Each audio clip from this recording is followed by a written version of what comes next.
In today's video, I'm going to teach you how to convert an estimate to an invoice in QuickBooks. To get started, open QuickBooks and make sure you're on the main dashboard. Once you're in, head over to Sales and Get Paid. This is the section where QuickBooks keeps customer sales activity organized, including estimates, invoices, and other related transactions. From there, click on Sales Transactions. This will take you to the area where you can view your existing sales records in one place.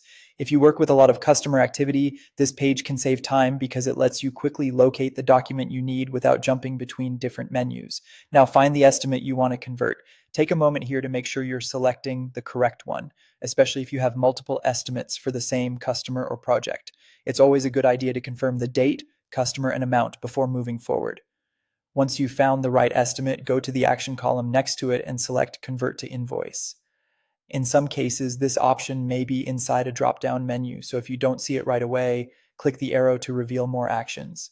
This is the key step that turns your approved estimate into a billable invoice.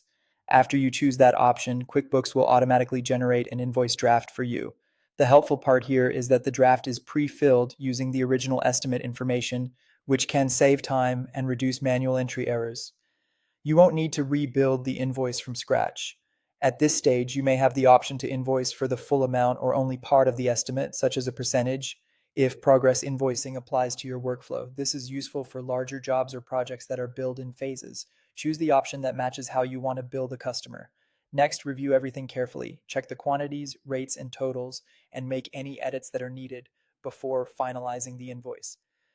Even though QuickBooks pulls in the original estimate details automatically, it's still smart to verify that everything reflects the current agreement, especially if there have been any project changes. When everything looks correct, finish by clicking Save and Close or Save and Send. Save and Close is a good choice if you want to come back later, while Save and Send lets you move ahead and deliver the invoice right away. And that's it. You've successfully converted an estimate into an invoice in QuickBooks, making it easier to bill your customer accurately and keep your sales process moving smoothly.